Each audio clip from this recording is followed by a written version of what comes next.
course, I am Miranda Shuler, your Student Advisory Board President, and I'm here right now with Tom Kraemer, our Industrial Advisory Board member.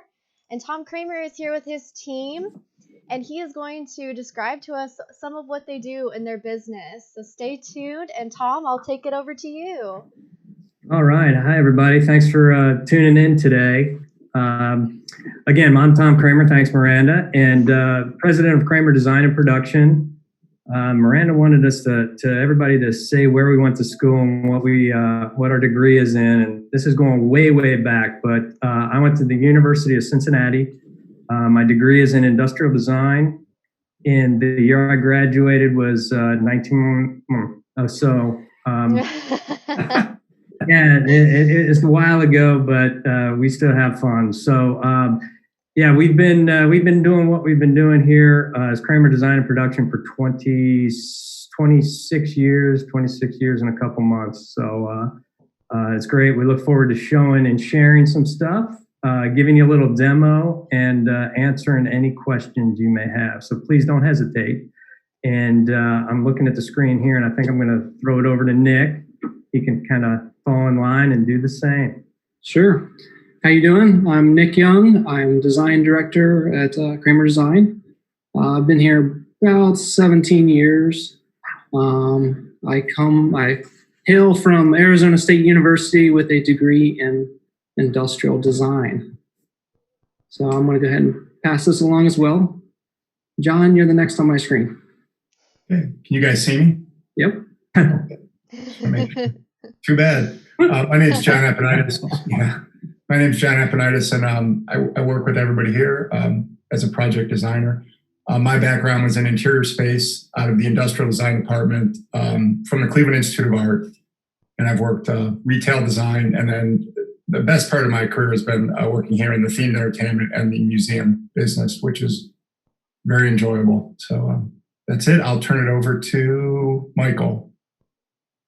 Yes, Michael Schroeder. My title is Director of Design Support. I am an architect by background, which means I'm the least creative person in this group. I went to the University of Cincinnati a long time ago, same time Tom was there, and I've been here for 12 years now, I believe. Steve, you're next. I'll be next. Steve Jones, project designer. I also attended the University of Cincinnati, graduated there in 1985. I'll say it out loud. Brave. Hey. I've been working for Tom for 23 years. Yeah, that's amazing. Wonderful. It's so nice to meet all of you. That's so awesome to have all of you here. It's great to be here.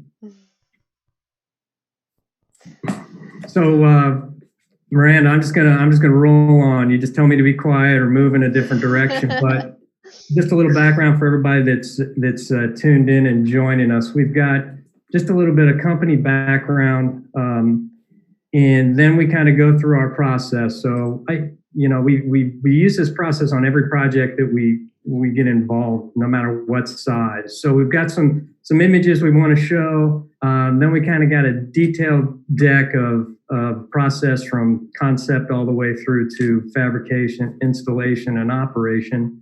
And we'll go through that real quick. And then John is warming up, I can see. Then we got a little demo that kind of describes a little bit of the experience that we kick off at the beginning of a project, the design charrette that we'll talk about in a little bit, and hopefully everything works out.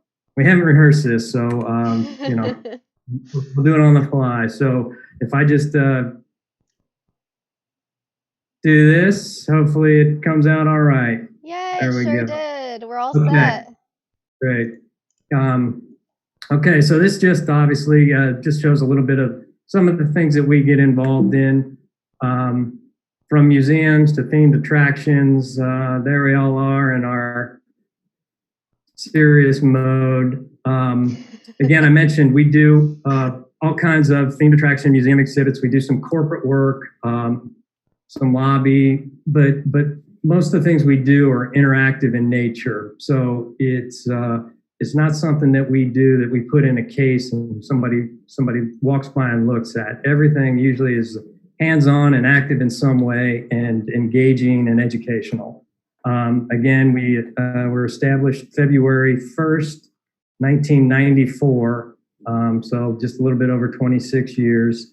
We mentioned a little bit earlier too about small projects, large projects. We take on projects that have over a couple $1 million worth of budget for design and fabrication, down to a couple $1,000 to maybe a $500 quick concept. So again, we don't turn anything away, and we work with everybody like it's a brand new endeavor, and there's no two things alike. So that's kind of a challenge for us, is that every project, no matter what it is basically starting from scratch. So, which makes it exciting as well. And these are just some of the values. Everything's about the visitor and the visitor experience from our end. So to get us kind of engaged with that process, we rely on the customer and the group of stakeholders and staff that they'll bring to the table in this initial gathering that we'll have. We're going to call that the design charrette. And it's all teamwork. It's all brainstorming. We're there to facilitate it. And we're also there to visually communicate it within like a 14-hour period. So that's a little different. I'm sure a lot of people have heard of design charrettes, and yeah, we kind of get that. I think we got a little bit of a twist on it because we kind of listen and talk and take all the notes that are needed, and then that's done in the morning, and in the afternoon, evening, and overnight, we pull those notes into visuals and in sketch concepts that can be shared the next morning. We're usually really tired, so we're in a good spot to kind of present that like an hour back. Usually people can't believe what they see, and it gives us a great starting point for when we leave wherever we're at, whatever part of the country or the world we're at doing this. Then we can take their input, their kind of nod to move forward and come back here and develop a concept, as opposed to just meeting with somebody, coming back to the office, spending a month or two doing what we think's right, taking it back, presenting it, and then having them go, yeah, that's not quite what we were thinking. So that's kind of what we're built on. You'll see on the left here in this plate, kind of our services, just as we're not having fun. On the right side, these are kind of the things we focus on. So again, museum business planning, experience master planning, fundraising materials, exhibit design, experience design, graphic design. All those things start with this initial design charrette process. We really wanted to go overboard with some of these exciting images that we showed. So we're kind of dulling it down here, but these are your standard, like, hey, people in a room around a conference table. This is great, but this is literally, this is us. So again, if we're working with a museum, if we're working with a theme park, if we're working with a corporation, we'll schedule them, their staff, stakeholders, community leaders, parents, anybody that needs to be involved and be a part of this process to either maybe take the outcome to a donor, a potential donor for fundraising, or to the school board and tie that in with an educational pedagogy. That's who we want to have at the table. And then once they're at the table for 5 or 6 hours, we run them through some fun kind of brainstorming activities. And all that is to kind of get this information out. And that information you'll see is kind of on those posted sheets. And, that all kind of looks the same. And what we make the magic happen from there is kind of that afternoon, evening, and overnight. So this is what you're seeing here is just 4 out of about 16 or 18 sketches that we did. This was from Marvel's Kids Museum in Raleigh, North Carolina. They had this crazy hallway that had stairs at one end. It was literally a hallway, and they brought us in and said, hey, what can we do here? We've got some potential money coming from the Parks Board for this river, the river that runs through Raleigh. And that was pretty much what we started with. And working with their team, we had all kinds of ideas, river playway. Here's the river. Here's the 58 things you can do on the river, from boating to hiking to, the nature that you'll see along the pathway. So we took that and put that into these illustrations, which again, like I said earlier, we presented back to them the following morning, and basically went through our design process and fabrication process to make this come to life. So I just wanted to show you those. That's just a sampling of that next day kind of imagery that we present back. So can you tell me, Tom, with that last slide, can everyone on your team sketch? Do you all have artistic abilities in that way? Yes, we do.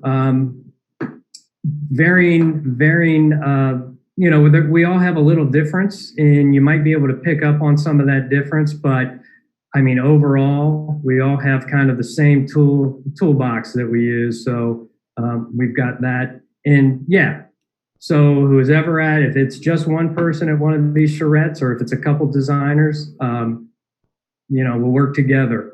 What we found out, we're slow learners. So what we found out is if we take 2 or 3, we can divide the 16, 18, or 20 sketches that need to be done by 2 or 3. Absolutely. So you're working half or a thirds. So we've never been in a situation where we've presented the next day and somebody said, well, who did this one or who did that one? It's all kind of like, oh my God, how'd you guys do this? So wow, that's wonderful. And what programs do you use to do these while you're on the fly, while you're traveling? What do you use? This is going to floor everybody that's out there. Now, these sketches were done on an iPad Pro with Sketchbook. Nick, if I think I got that right. So that is literally, and then it's just hand done. So, and John will give you a little bit of how that process works. You just rough something out, then you pull down another sheet, you back off the opacity of the one you did, and you overlay it, and you just kind of build up on that. Wow. So is it Autodesk Sketchbook? Nick? Yeah, Autodesk Sketchbook, yeah. That Yes. is my favorite application. That makes me feel so good. I use that on my iPad.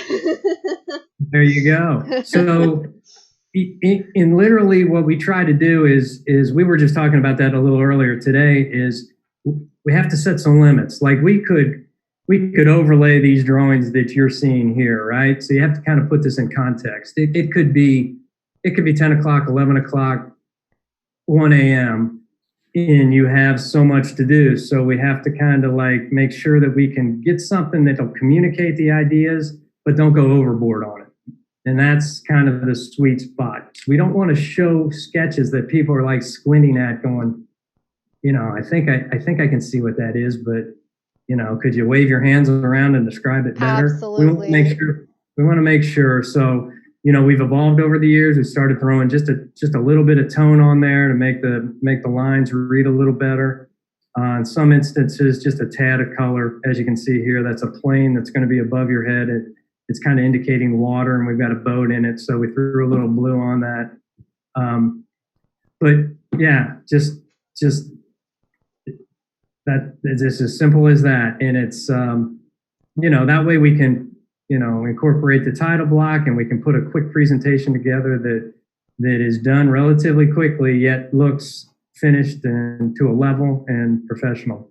Absolutely. And it seems that all of your team has a pretty good consistent style as well, which kind of reminds me and makes me think of like a Disney or things like that. You guys all have that same style that makes it come together really nicely.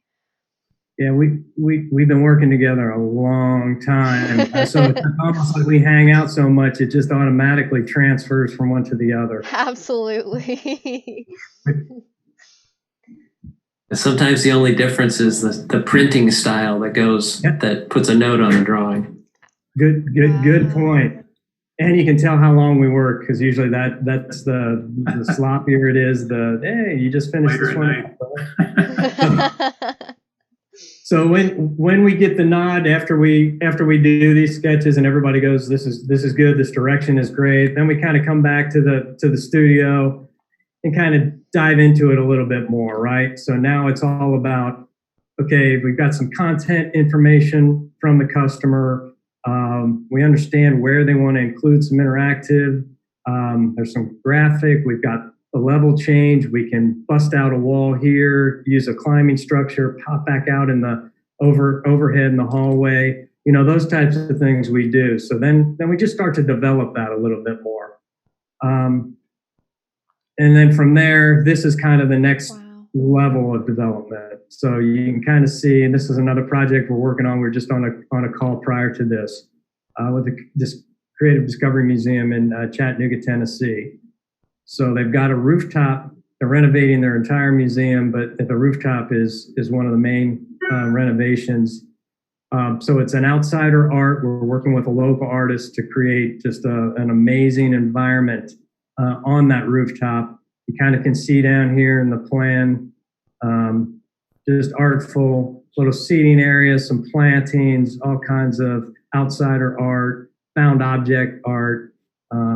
And Terry Cannon's amazing. And then another major portion of that is this climber. So this is going to actually be a climber that you can access from that rooftop. You can go up and down. You can move through rope bridges, suspension bridges from one pod to another, one level to the next. And this thing kind of hangs off the edge of the roof. You can see it in plan. It's like over here. Wow, that is really neat. So again, you know, we're dealing with a hallway on one project, and then we're dealing with a rooftop on another. So you know, it's like our challenge is to, like, within 5 minutes of being with everybody, kind of start to solve the problems that we foresee or the issues, you know, and that's kind of what design's about. It's like, you know, how can we tell a story? We get the input from them. We understand where they want to go. We keep the visitor in mind. We understand where they're coming from and how we can pull those two things together to give them an unforgettable experience and have them come back. That's all the museums and theme parks always want: repeat visitation. And then the next step from there, you'll see this kind of sketch here. This is Steve's handiwork. We'll do some focus groups. So we've got some photographs there showing of prototypes done. So it's either three-dimensional, or we'll take images, more finished images, and we'll conduct focus groups again with parents, kids, teachers, city leaders, whoever needs to be involved to put the blessing. And we need that input. So we develop it to a point, then we want to test it against what the public thinks about it. So that's where we share that. And then from there, there's even more tweaking to that design because we gain more information, because we love to share it. We love to hear feedback. And then we love to adjust it. So as you're doing these focus groups, do you ever use like empathy maps or anything like that to kind of create who you're working for? We've done it in so many ways. I don't know that we define it that specific. Nick, you might want to talk to the focus groups that were done with the Denver Museum of Nature and Science, which are indicated in these photographs, because I think there was a lot of moving parts there that this really helped in that way. Yeah, you know, back to empathy maps as an example, we do that type of thing as clients really feel the need for it, and sometimes it's empathy maps, sometimes it's other types of mapping and design processes. So what we're looking at here in the photos is we've gone through that process of identifying who the guest is, who the user is of the experience. We've done the charrette sketches. We've done some more formal sketches that we've done with the client, the Denver Museum of Nature and Science. And now we're building this first prototype. We want to see how it works. So we made one of every experience that we were anticipating being in the overall experience, and really sat back and watched the museum staff and the students go through the process of experiencing each interactive.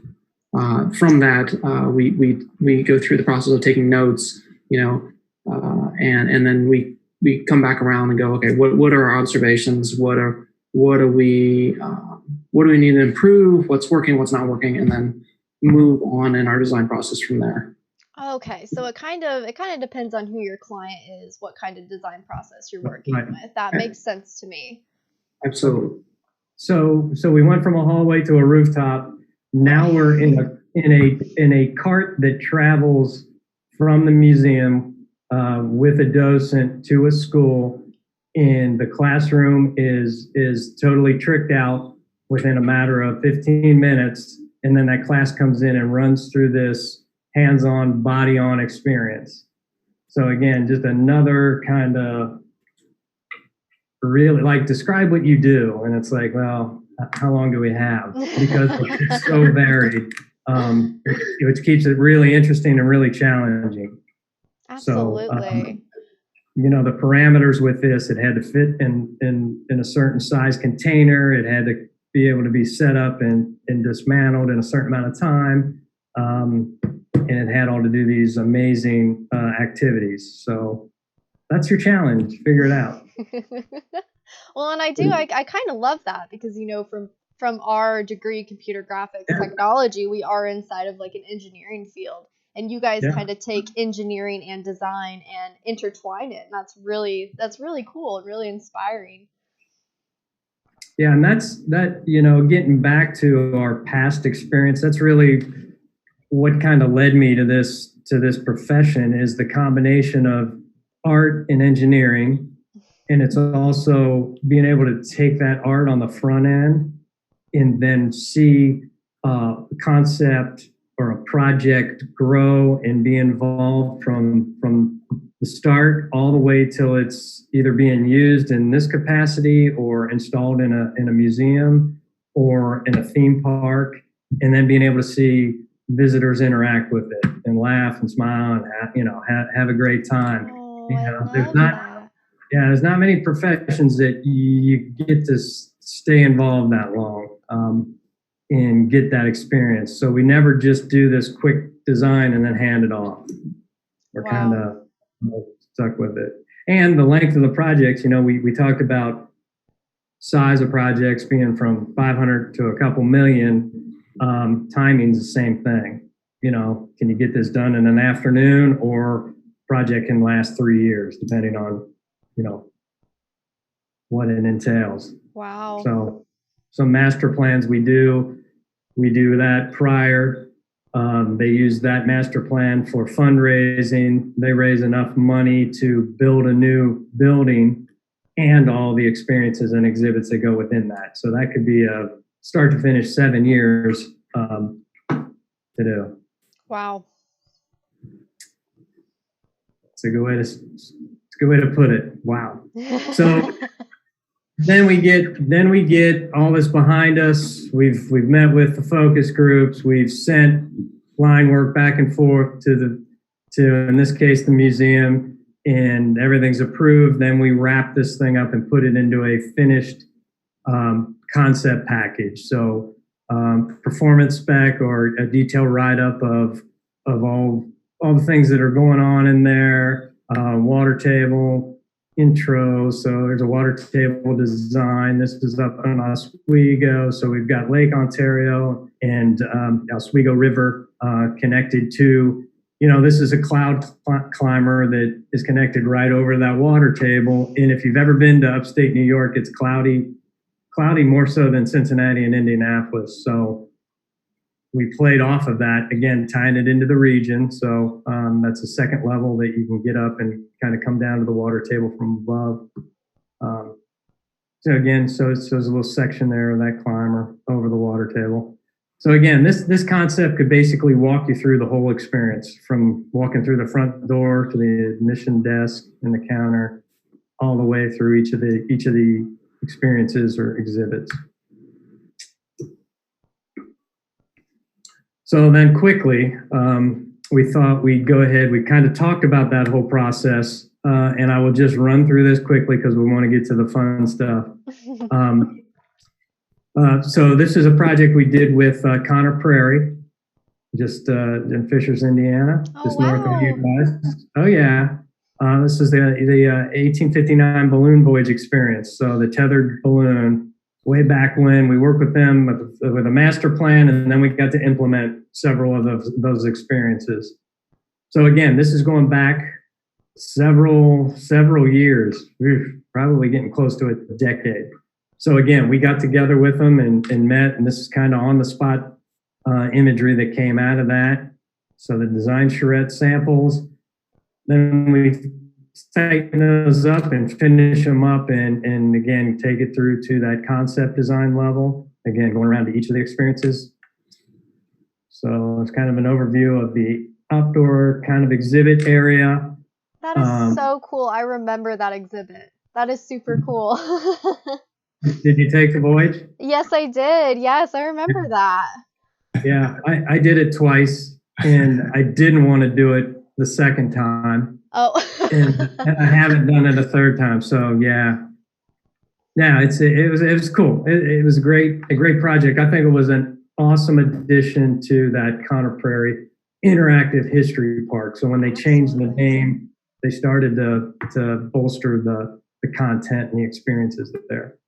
So again, concept and schematic, putting size and scale to everything. So, but not too much detail. So making sure that, the things that we've got conceived will maybe fit within the area that's allotted. Again, doing elevations, getting into interactives and basically how they're going to work.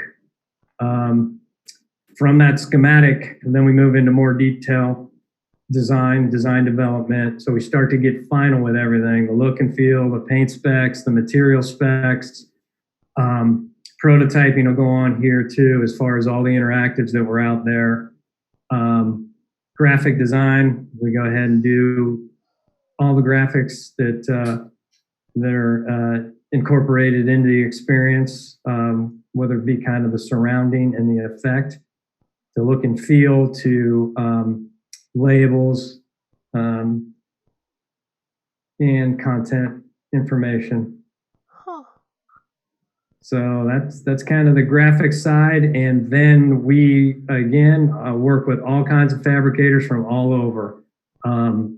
These guys. This was McGuire Scenic, which is another Indianapolis company that we work with today. This is in their shop. Again, we'll visit, we'll work with them. There's always details, there's always issues, there's always things that you think are going to work great on paper that, when you get into finalizing it and building it, you always have to tweak it. So, we're a part of that, which is good. We don't run away, we stay involved. And then on to installation and, live with it. And there's my nemesis right there. Wow. That is absolutely amazing to see that. That's so cool to see an actual exhibit that we're familiar with here in Indianapolis.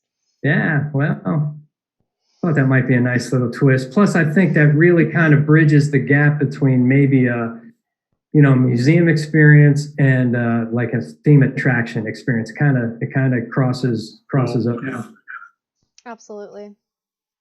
Yeah, sometimes we just refer to ourselves as experienced designers because it is all encompassing, and we attempt to design everything the visitor will see, do, interact with, to completely fill in the entire experience. But then somebody says, well, what do you mean by experience? Well, then there's all the places that we do it, between children's museums, science centers, theme parks, so on down the line.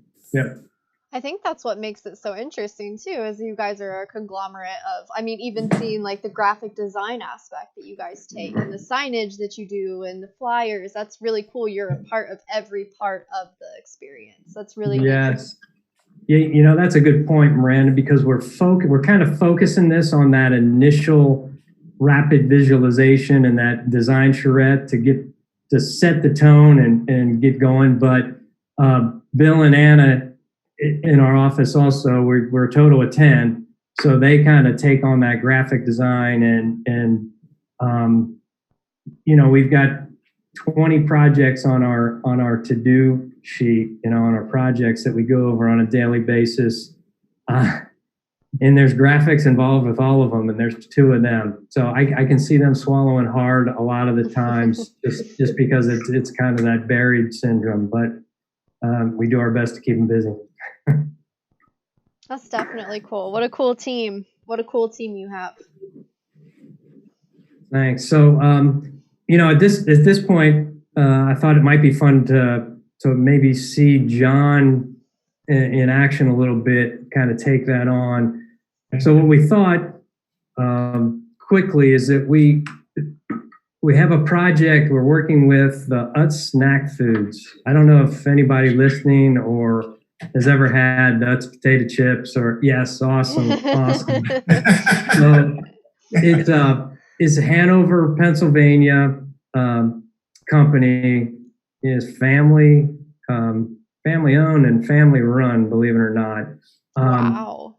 And they have a tour of the plant, right? It's kind of a walk down a second level hallway and look into the plant. And they've got their original building. Now they're making Grandma Utz chips there, which are cooked in lard. That's kind of their claim on those old style. They're great kettle chips.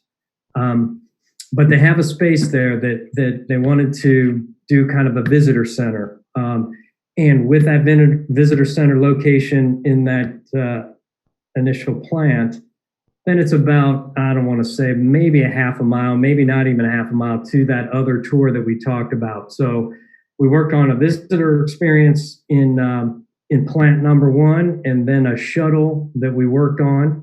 And then that shuttle, you get on it there, and then you can go down, and we were going to spruce up that experience down at the plant where you could oversee the chips being made, and then bring them back, let them off, and go through the gift shop. So we've kind of done the design charrette. We've kind of been working through concept design, and through that design charrette, there were some real creative ideas that came out of that. And I think what we'll do is maybe challenge John to show everybody how in 15 minutes he could maybe design an experience where you're the potato chip. So you're going from the field through all the processes and coming out the other end. So how creative. That sounds so fun. Yeah. So John, take it away here. So I'm gonna act like I've never done this before. I'm gonna stop sharing my screen. Okay. And I will. I'll share mine.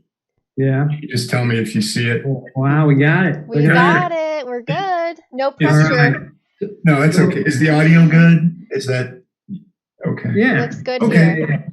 That's cool, because I won't talk a lot. I'll just say that from what Tom had said, we'll take notes. I have my little page of notes that I took, and they'll say like, hey, here's this 3-step process you need to show us. Here's what it goes through. It's a potato. It goes through peeling, frying, sorting. It's got to be a linear experience. And it's got to be in this section of the building. So, we're defining it as we go. So a lot of times when I start, Tom and I'll be working with like Nick or Michael. And the first thing I do is I typically just draw a line, and that's just my horizon line. And what that does is it just gives me a sense of maybe where I'm at spatially, so that I understand, I'm drawing with people in mind. So I try to keep up with like, hey, this person's this big, this person's going to be, 6 foot, this person's 3 foot because they're a kid. And then when I just start to kind of rough it out. So I know it's going to be a linear experience of some type. So I'm like, well, it's going to be in a line. So what I'd like to do, first of all, is draw in gray or black. So we'll just start there. The first part of it is they're going to enter the experience. And I'm like, well, I don't know what that should be, but I think I'd like to do something that's going to be like a potato guy going into like some type of a structure. And I'll just say, well, we got a door opening here, about 7 feet, if that's my guy. And then I start adding people in just so I can keep a sense of scale. So I might have a little dude.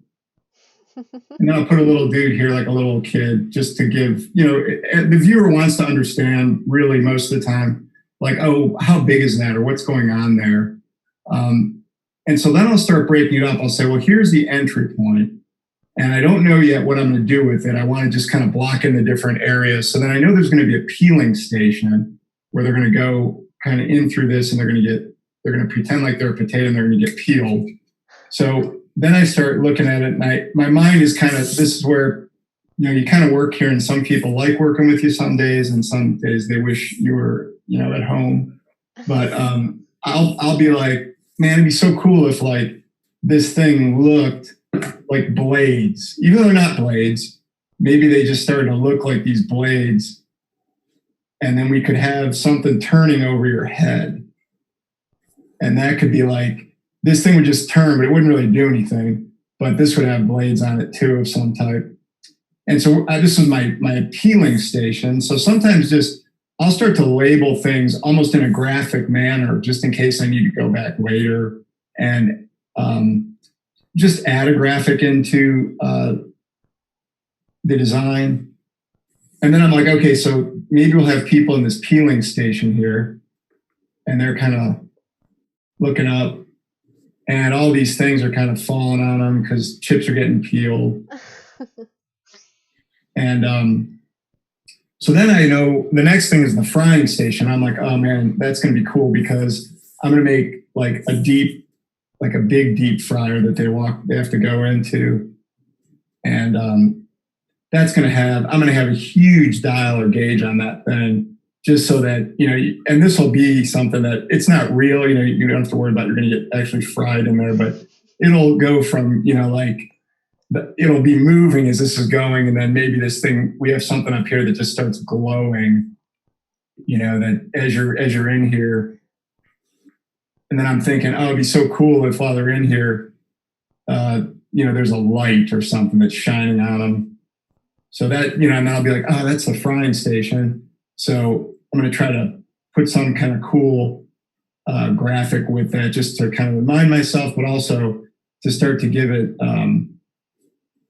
some sense of look. Now, the other thing you'll see, hopefully not right now, is that I'm horrible at spelling. So that's why I get to draw a lot. But you'll see that there have been times on sketches where luckily Tom or somebody were with me and they're like, that's not how you spell that. And I'll be like, oh, you're right. So anyway, but the next thing is sorting.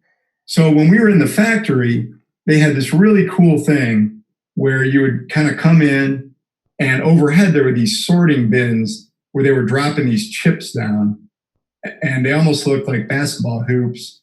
So I'll start to just indicate that. I kind of remember what they look like, but then what I'll do often is we'll have pictures. So while I'm drawing, I'll be like, oh, let me pull up that picture. Or Tom will have the picture, or Steve or Nick. And then I'll be like, well, what would be cool is if, somehow we had these were like chips and they're balls or they're something else, but then they're just dropping down. And you then, as the guest, you have to kind of grab them in a bag or actually like a bucket or something. And now the issue with this is like, while I'm doing this, I'm trying to think it through, but I realize like I might not be quite there yet in terms of conceptual, like where the client wants to go, but I'm starting to sort of define this area of what this is. And again, I'll probably just give it some type of a graphic element, just as I'm doing that, and I might add some chips or something here. And then I'm kind of thinking like, well, all right, you come out of that. What do you want to have happen when you're done? And I thought, oh, it'd be so cool if like at the end of this thing, maybe there's like this photo opportunity of like you're in this bag of potato chips, and you're getting your picture taken. So this kind of gets into sketch composition a little bit where I'll start to like delineate things and I'll be like, ooh, I kind of need to move that a little. I got to get this out of here.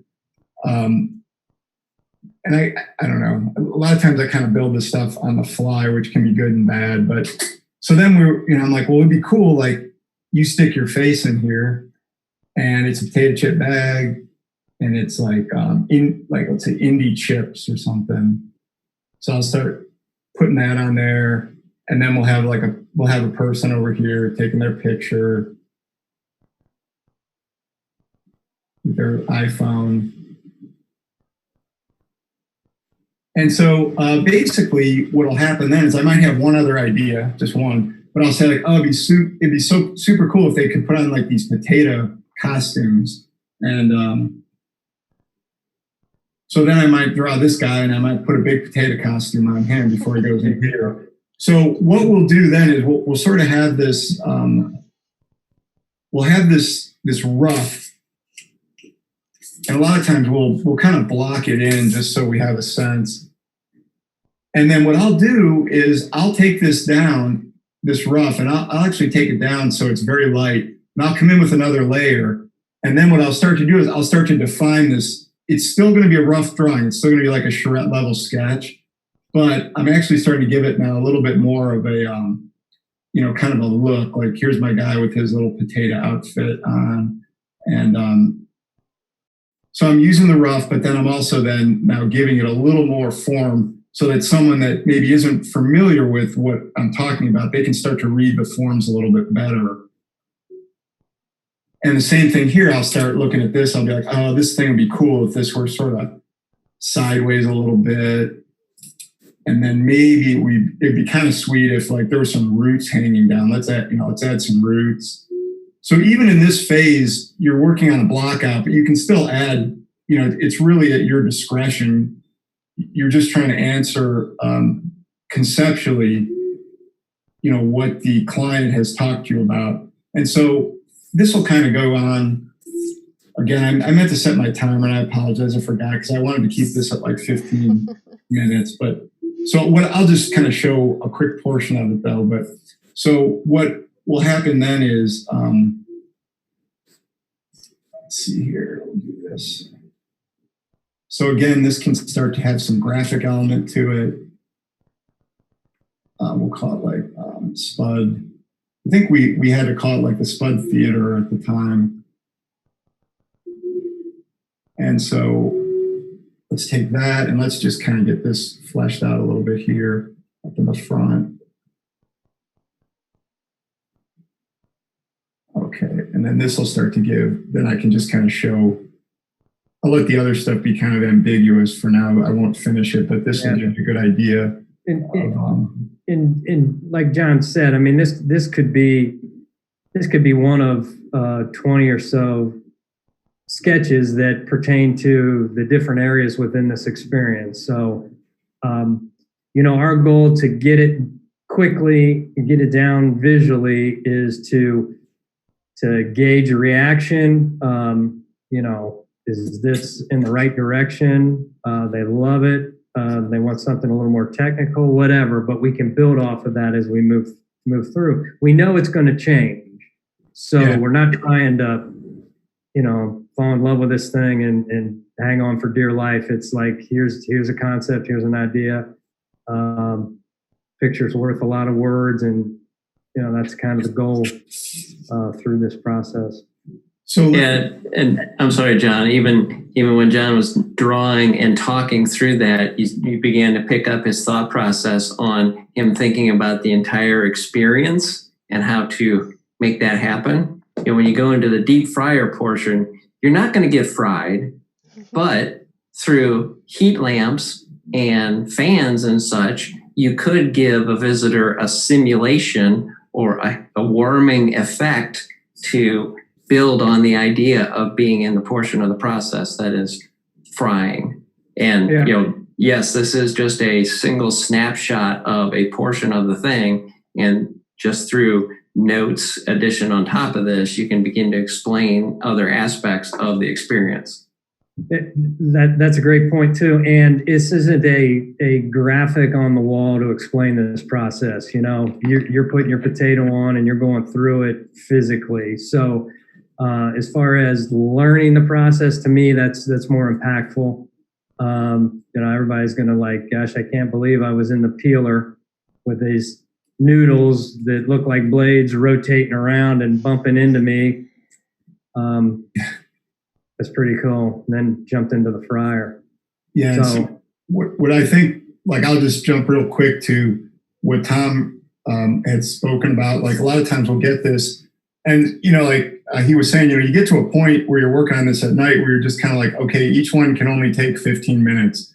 And I had my timer set, and I apologize, I forgot to turn it on, but you're really trying to just say, like, I need to get this out in 15 minutes. So what we'll then do a lot of times is we'll have this and we'll knock this back a little bit. And we won't knock that back. We'll knock back the rough even more. And then we'll come in and we'll just add another layer. And then typically, see if I can do this correctly. Yeah. Then we'll pick and we'll add some, see if I can get this bigger. I think this will work. Yeah. So what we'll then come in and do, and this is not the best color, but it is the color I chose. We will just come in and give it some sense of shadow. And it might just be to add some depth to it.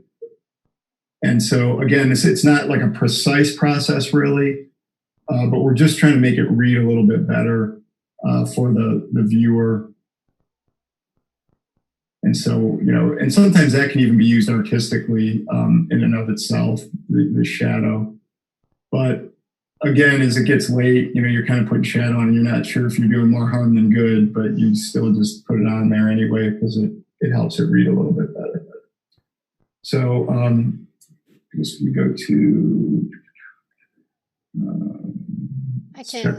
I can already see how a client would do. This would do much more use to a client that was looking for a design than just trying to explain it through words. Well, it really does. But I will say this, and I don't know if, it's kind of like, do people believe it? But everything, what we draw though, is literally, like I said, I have this piece of paper here. I was trying to remember what the meeting was about when we were there, but I remember I feel like someone said, hey, if it's going to go in that corner, it's got to go right to left, so that makes you start thinking, and it's got to be a linear experience. I know we talked about it, Tom talked about it at one point, he's like, it's kind of like a car wash, but you're the human going through the big potato car wash. But so this would be something I would say, like, we would take away this layer here. There we go. I would finish up the rest of it. At the same time I'm doing this, Tom or Steve, Nick or Michael, they're working on they have their set one too. So we're all kind of working on the same project, but different areas. So our styles are similar enough that the next day, like Tom said, when you present it, nobody says, well, wait a minute, that looks so, did you bring in some people from some other company? It all looks similar enough. And it gets the client to look at this and say, oh yeah, I like this concept of like this cylindrical things. And I like this idea of this big pressure pot with this fryer. And I like that idea of like when they come out, they put their face in the bag. So it teases out a lot of things that they like or that they don't like. And it moves us along at a quicker pace than, and I think it gets the client more excited, because they just met with us the first day, and the next morning at 9 o'clock, we're there with like 15 sketches that articulate what they just talked to us about the previous day. So anyway, I won't belabor this, but that's pretty much it. So. But that's still, it even got me excited for the concept. So I can see how that's just really helpful for any client to look at. And when it comes to your consistency in design, I'm just like baffled by that, because even when I've been in group projects, it's almost impossible for us to have a consistent design between each other. So I think that shows true skill, that no one can tell the difference of who crafted what piece. Well, and I will say it's sort of a tribute to the office that everybody here is very easy to work with. So if someone says, hey, this is the way you need to draw this one for this client, nobody's going to say, well, no, I'm not doing that. If they say it's got to look more like a pencil sketch, or it needs to be a little softer. I think like Tom said, we have a sort of a style we use, but if a client says, hey, I need it to be more like this, we will adapt to that. We're very accommodating both to each other and to the client. So I think we're lucky in that way. Yeah. So anyway, I will stop sharing. But thank you for sharing. you. That was so fun to watch. That was Oh, awesome. that's cool. That's nice to hear, because like my kids don't like to watch it. They never liked it. So, somebody watching it's good. Oh, Dad, not that drawing stuff again. Right. They're like, why can't you be good at derivatives? I'm like, I don't know. I'm just not good at derivatives. Oh my goodness. All right, I'm done. So. That was wonderful. Thank you so much for Well, showing thanks. us that. That's okay, thanks. I mean, anybody else here could have done it. They just chose me because I had the green shirt on. And so did you do that design on a Cintiq, John? Is that Yes. what you used? I did use the Cintiq. Now, I will tell you this, and it probably drove everybody here crazy. They will not admit it, but I still, because of my background, I like to draw on tracing paper because there's a little, I get better line quality. That's kind of an old term that most people don't listen to anymore. They don't understand because they haven't seen it, but there's a little resistance to drawing on tracing paper that it just gives me a little more artistic feel. So sometimes when I would go with Tom, he had the iPad, I would just draw on trace and he could scan it from his iPad. And Wow. nobody could tell the difference, but Tom could because he was scanning my drawings. But right now, I will draw now when we go out. I do have an iPad, but I typically will, just from my training, I will use a triangle just to, it's easier for me to start in on things, just to set the verticals and horizontals and things. But doing this process has loosened me up a lot more than maybe in the past. So that's been a positive. But I still do like to draw on paper just because of the resistance. You don't get that. I know you can dial up, you can set all these settings to give you the resistance, but to me that's so much work sometimes. I'm like, I just want to draw. I don't want to have to mess with it. But I will, everybody here will tell you that I'm drawing on the Cintiq probably 95% of the time right now. And the results have been, I think they're better than when I was drawing on paper. They're a little softer. They look more like pencil. I like them better. So. Well, I know a lot of students will enjoy hearing that too, though, because there are still some students that are way more comfortable working traditionally than they are working digitally. So it's interesting that you still use that. I know a lot of studios and a lot of companies don't really use traditional or utilize it as much anymore. So it's nice to hear that you guys are still using those techniques too. Well, and I think it's whatever gets you, my whole thing is I want to learn more software always. I mean, I think it's important. But for what we do here, it's like, what gets you to the concept quickest? If I draw it on, just anything, if it's green piece of paper I have here and the client looks at it and goes, I love that. It didn't matter that I drew it in pencil on it. So I try to be adaptable to that and not let my own biases get in the way. Like if I know it's better to draw it on the Cintiq, I will do it that way. But if we're in a meeting and we have a pad of paper and you got to draw it, you just draw it. I mean, and I don't think people should be ashamed of going back to whatever works. I mean, people still handwrite things out for novels and manuscripts and they're still getting published. It's not like if you handwrite your first draft, they're not going to read it. So I think it's just whatever gets you comfortable keeping the creative process. That's how you need to approach it. So that's awesome. That makes sense to me. Sure. Well, cool. Thanks. It doesn't make sense to me some days, but I keep doing it, hoping. But thank you, though. I appreciate it. Yeah, thank you for sketching for us. That was nice to see the whole process. And it was interesting to see how quickly you do work.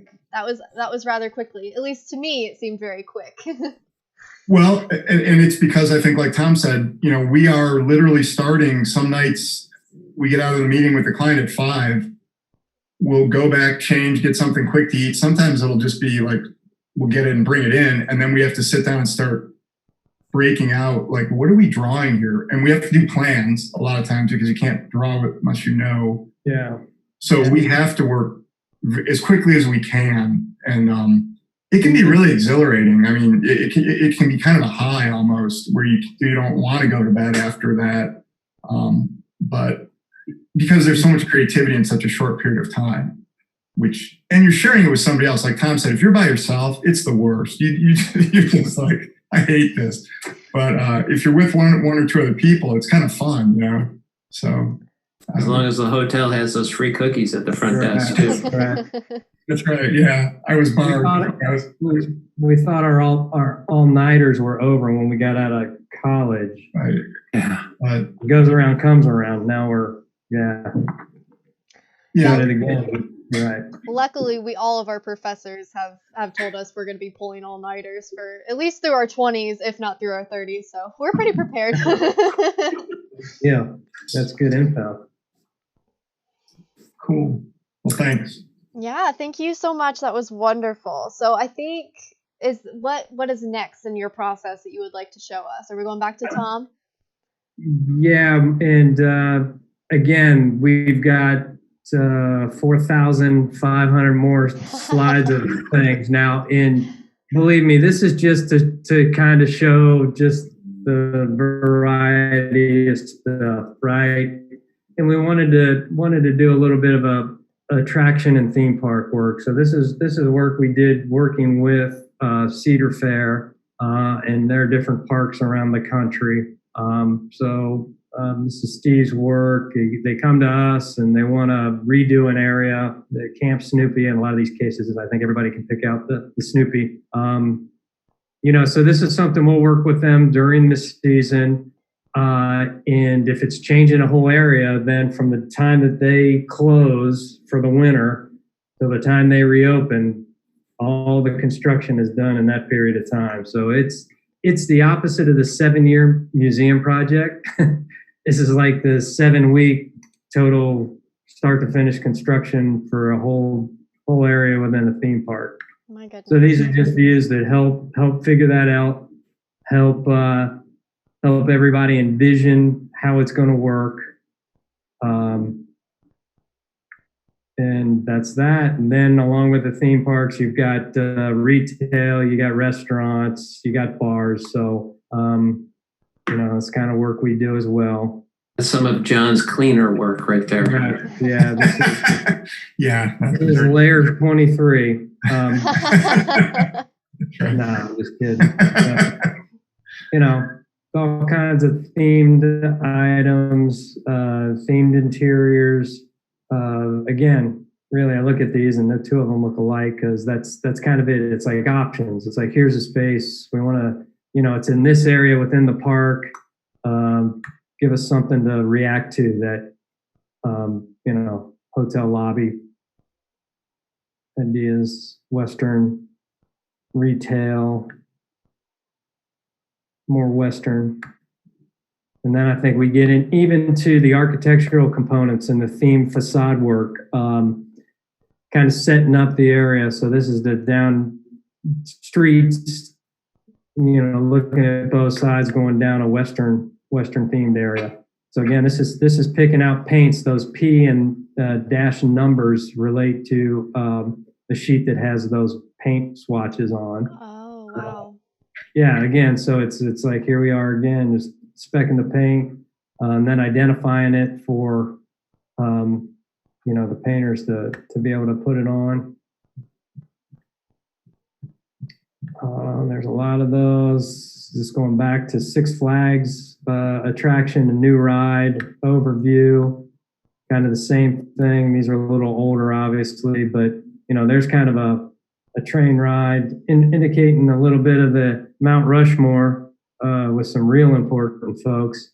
How that shows up. So again, this is more into the concept design. As we look back at the paint specs on those earlier elevations, this is before that. So this is just kind of quick. You do some reference and then start to do these elevations. And again, you got to make them read so that folks can look at it. A lot of times we'll have dimensions, some overall dimensions on it. So you get some heights and widths and in depths. The whole street elevation, kind of laying out the plans, program the buildings, the square footage, and what those could look like. That's kind of general theme park work. And then within the theme parks, there's these cool little areas and interactive zones, water slides, games that are tied into water rides that, you know, all kinds of theming, all kinds of looks and feels. So, you know, again, being able to design this. So again, hallway to rooftop to a classroom to, you know, doing a water ride with a game attached to it. Wow. Again, interactive zones and outside, themed water slides.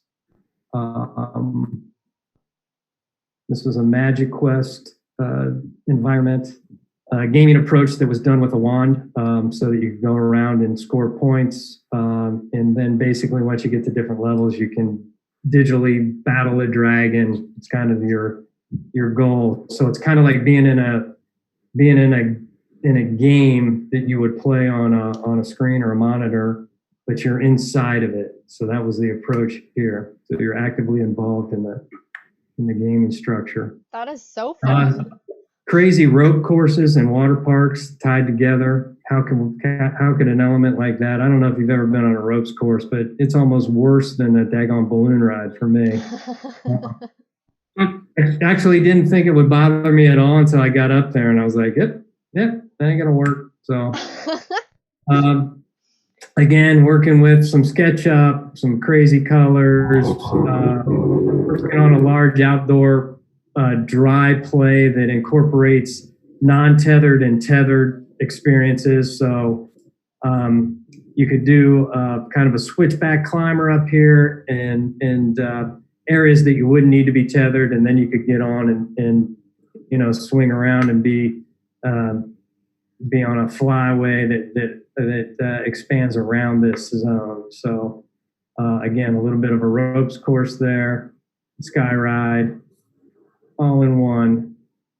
So we'll get involved in the details to a certain point, you know, and then we'll work with architects and engineers to get all that information to where it needs to be and approved. Safety. Again, I'm just rifling through these. So again, this is kind of a view that we've got lightly the structure in there, and then we'll put a little bit of theming on that and maybe take it. We're working with the customer on this that is going to provide this attraction. So, you know, down and dirty, kind of, how about this look and feel? Yeah, that's a good direction. Okay, tighten that up. Then from there, it gets into, you know, the actual environments, interactives, water features, blasters, sprayers, geysers, yeah, and then back to project sheets. So we do outdoor. This was a children's museum in Indianapolis. We worked on that outdoor sports experience. Georgia Aquarium, again, start to finish drawings, sea lion exhibit, pre-show.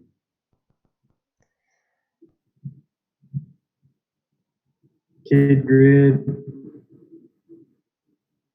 sketches, concepts, shred images to finished product. Yep. I am curious when it comes to these concept sketches and things, when you're just in the concept design area of your process and you're deciding on colors and shapes, do a lot of like design theory go into that? Does color theory go into that? Or are you given a set list of colors and a set list of shapes to use from a client? You know, the color thing, the set list usually comes like on the corporate side. If we're doing a visitor center or something, then we've got to have some standards that we have to follow. But usually there's some back and forth. There's always preliminary color studies and sketches, and then we go through a process there. But for the most part, you know, the initial approach is something that, you know, they either cue us in with things that they talk about, things that they have around it, their theory as far as, you know, we don't want to do the primary color thing. We're past that. So, okay. So we'll work on secondary, tertiary, and work all that in, give them something to react to, and then go from there. So if even from, I mean, that's really interesting. It sounds like even though you're kind of working with this team, you're also going through learning corporate identity of every place that you're going to, which is really interesting. Yeah, it's funny that you say that, because again, we kind of take things for granted that so many years it's like automatic. It's like okay, yeah, and we're visual, obviously. We communicate visually, and yeah, we just kind of pick things up that way. We've been doing it a long time, and we'll may pick up on a cue that the customer doesn't even realize. And that's kind of neat to do. Then you're kind of really on the same team with them. If you can suggest some things that, oh yeah, well, we didn't even realize the two of those things could connect. So wow. That's interesting. So that is really interesting to me. That's really awesome. And so I'm sure that you do, but when you're going in with these clients, do you ever have like pretty big disagreements on things, or are you guys pretty flexible, or do you kind of stand your ground on certain design aspects? Where do you kind of find the boundary there? Yeah, that's a good point. The experience comes into play, because we'll work with customers that have varying levels of. Sometimes they'll be brand new; they've never gone through a process like this. Other times they're very seasoned and have spent a lot of years. So, you kind of see where you're at with that, and work with that information. And a lot of times, what we'll end up doing is we'll understand that this could be a difficult situation. So, how could we quickly potentially throw some options out there that get to the point of, like, we understand that they're going to like one of these, but we have to kind of expose them to all of this, and hopefully then they choose one. What we try not to do is ever give them a choice of something that we don't like. So it's kind of like guiding them through that process without getting in an arm wrestling match. But that being said, there are discussions, there's battles, there's times that we have to prove, and I see Nick coming up on the screen there, working with the Denver Museum of Nature and Science. I mean, it's back and forth, and trying to prove, trying to sway somebody without going through a certain level with that customer is impossible, correct? You have to go through every step sometimes. Yeah. And it might be 100 steps. Sometimes you just have to do it, and other times you get lucky and you can convince them on step 1 or tip 2. So it's really a collaborative process. So that whole thing that Tom explained, we try to avoid the hazards of big disagreements, but they do happen. But since it's collaborative, it's really working together with them, and they buy into each stage of the process. And like Tom said, like we listen, observe, pick up on cues, and hit everything that they think they want. And then it's our job as professionals to go past that and certainly make things that are industry related things to happen, but really be creative and make things unique and special for them. Yeah. Ultimately, it's not our experience, it's the client's experience. So even though you might have a fundamental disagreement with what they're proposing or what they would like to see, you find the best way to solve that problem.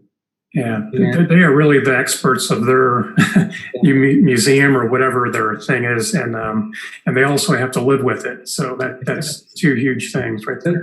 Those are great points, because everything we do, at least from my point of view, looks different. It looks different because we are working with the client to produce their vision.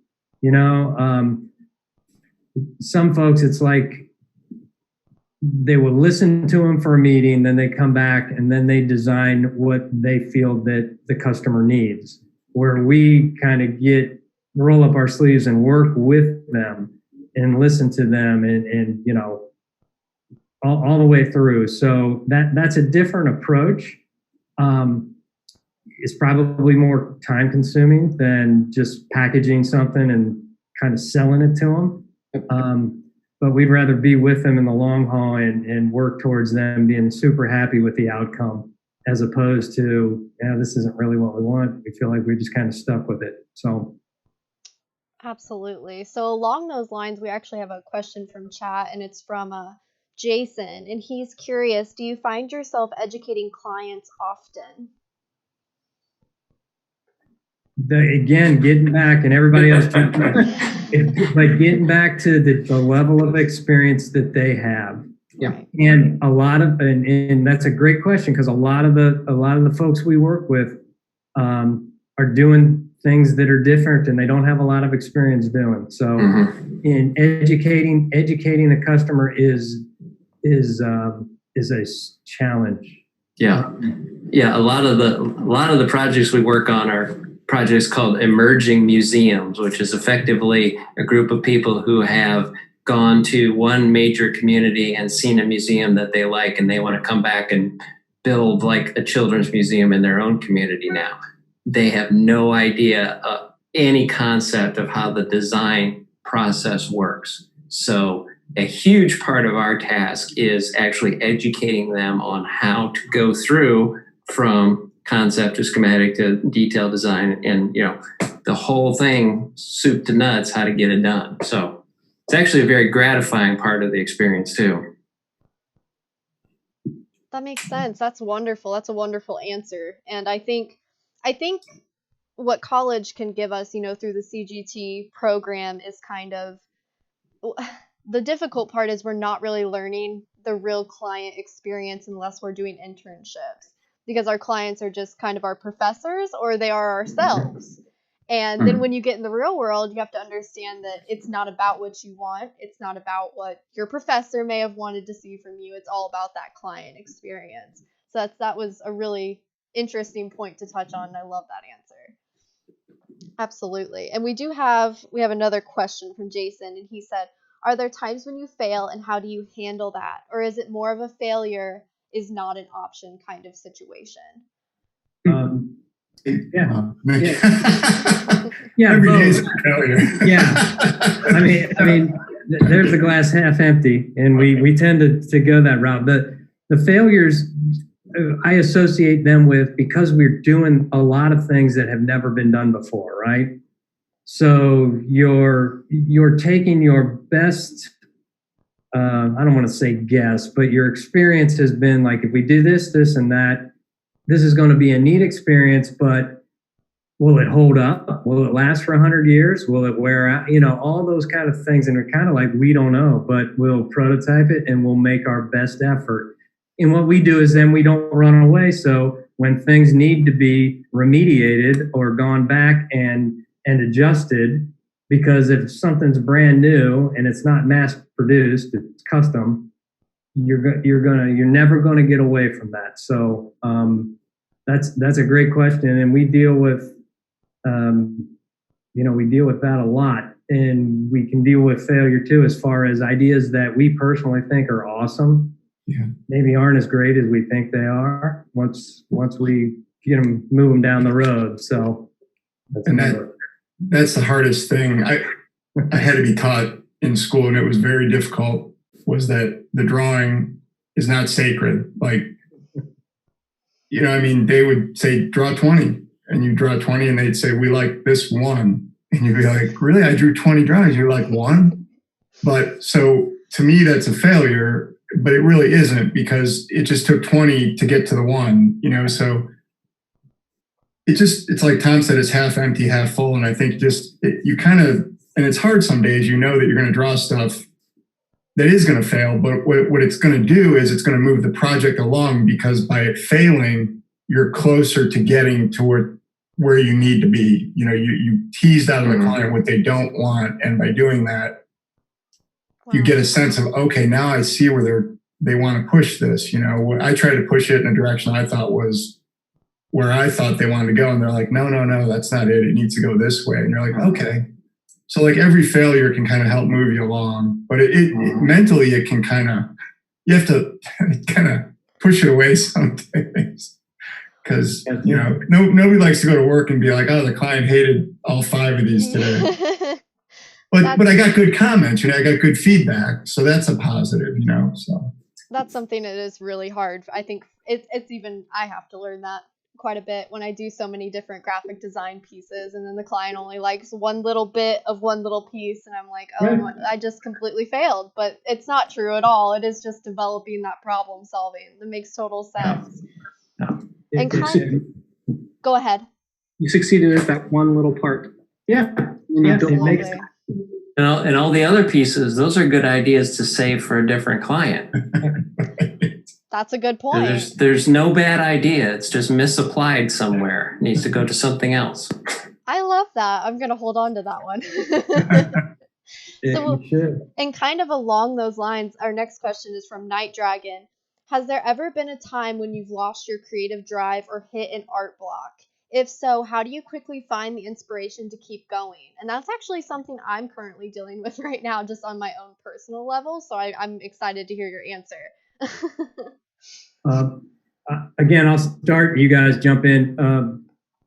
I think the collaborative nature of the way we engage with the customers and we engage together as a creative team helps with that. So if anybody's ever stuck on anything, it's just a matter of you know, going and talking or showing or what would you guys think? Could we follow up? Yelling into the next office and have somebody come over. Yeah, and I think as students, you're a little bit handicapped in that regard because oftentimes you're only working on one project at a time. When you get out into the real world, you will have multiple things literally on your plate that, okay, I'm stuck here. I have the ability to move over to here and work on this for a while. And even working on a different project might dislodge something and an idea to go back to the first project. Wow. So I totally agree with both of those comments. And a lot of times, you know, having multiple projects does allow you to bounce back and forth. But sometimes I will go do something else. A personal interest, go home, sleep on it. And like last night at 4 a.m., I woke up and I'm like, oh my gosh, this is how I need to draw this thing, and got into it and did it. And it sometimes just happens. It's good to know that all artists kind of share that 3 a.m., 4 a.m. idea. All of a sudden, it just springs upon you in the middle of the night. Designers work 24/7, whether they're asleep or not. That's just I like it. The other I thing, get paid for 8 hours though, so that's And Tom doesn't like it when I'm asleep at my desk. So that doesn't go over well. So kind of I would say, no, you go ahead. I was just going to say what I learned a long time ago, and I hated learning it, and I still hate it, but I was always forced to like draw through it. And by that, I mean, the teacher was like, I don't care if you have a block. I need to see 20 drawings by next Wednesday. Yeah. And they all need to be, you know, 8.5 by 11. They all need to be at this level of finish, and they all need to be complete. So what happened was it made me commit to say, on this piece of paper here, I'm going to have idea 1. And then I'm going to go to idea 2. And again, 18 of them might have been bad, but it was a process of like, just, you kind of, I mean, I have to do it here sometimes. I'm like, I'm not going to get it right. I know I'm not going to get this right, but I got to sit down. I got to start drawing, because the only way to get to a point is you kind of have to draw through it, because nothing's ever going to be perfect. I mean, I wish it was, but I really think it's important. And this I learned more in school. You know, I just didn't realize it, but I think it's important to just get in the process early. And if you know, like if I come in the morning, I'm like, man, I got to do like 10 sketches, 10 concepts today. It's better for me not to go drink like 20 cups of coffee and wait to start at 11 and do it. You know, it's better just to sit down and go, I just got to start. And it's the first 3 I might hate, and that's just the way it's going to be. And then like Michael said, I can run into anybody here and I can say, hey, I got these three. What do you think? What direction does this need to go? But I think it's important to try to complete an idea. So each thought you have, you could hold it up and say, this is a complete idea. And then also then to share those ideas with other people and get feedback. You don't have to take everybody's feedback, because I mean, I've gotten some bad, not here I didn't get bad feedback. Other places I've gotten some bad feedback. But I think there are people you'll find that you can trust, that you can take feedback from, who are very creative and constructive, and you can move forward with it and feel confident, but I think just to sit there and wait, you can't wait for yourself to feel like you're ready. I think you just have to kind of sit down and start, and eventually, hopefully, you're like, something good's going to happen, or someone's going to walk in and go, wow, I hate that, or ooh, that's cool right there. And you're like, oh, I didn't think that was that good. So anyway. One thing I think we all experienced here is through school and either interning or co-oping and getting that real life experience, because that's an eye opener, because that's the kind of stuff that John's describing in a classroom setting. It happens, right? Yeah, we've got till lunch to generate some things that somebody's going to be really excited about. It's like you just got to jump in and do it. And when you're in an environment where you see that happen and you're surrounded by people that can do that stuff and have done it for years, that to me was enlightening. It just blew me away, as far as like, okay, I get this now. This is a fun stuff to do. I get to do what I love. And I got exposed to watching seasoned veterans do it. So I got to learn from them, which just added fuel to the passion I had to do this.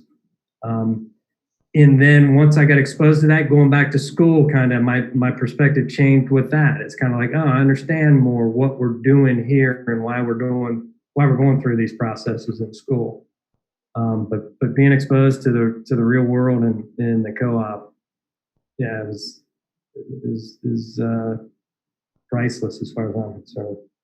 You keep getting inspired by things out in the world too. You can almost prevent some creative block, and we all share things that we find interesting too. And like Tom said, we enjoy the realm of what we do, so that's a big help. But we still like to go look at other things and live. I love to hear those answers. I think for me as a student, the times that I felt most creative were when I did have a set circle of people I could go to and ask for critiques, whether that be my professors, because everyone listening, your professors do want to help you and give you critiques, even on personal projects, or just friends that were also artistic. But I think the hardest thing, in my opinion, and what I've heard other people say, is this is a job that is always fun. You are being creative and you are using those outlets that you do love. But some days you might come in and it might be more of a job than it is a passion. You kind of have to work through that and still stick with it, because that's what it's all about. Yep. No doubt. When we show folks the work that we do, they always say, "Oh my gosh, that must be so much fun."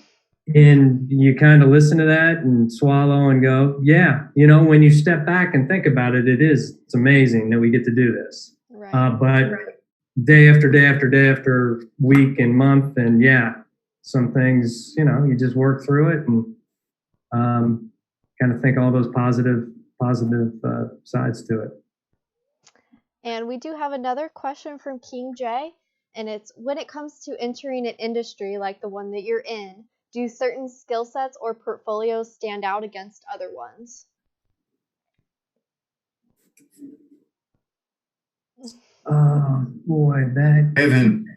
Personally, I've never had to review anyone's portfolio.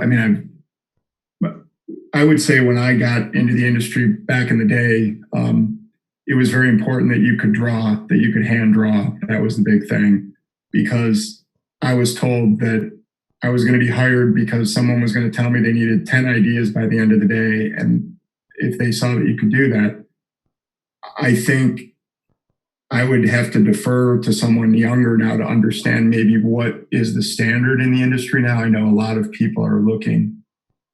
I talked to an older guy that used to be one of my teachers, and he was complaining. He said that everybody's wanting, what software do you know now, not what, like what you can develop. And he's a pretty high-powered drawer, renderer guy. So I don't know. I mean, I don't know what the standard is right now. I mean, for me, I think I look at when I see somebody that can sit down and draw up an idea right in front of me, that kind of blows my mind still. And I would want to work with that person because I feel like I trust that if I got in a pinch and I needed some ideas, they could come in.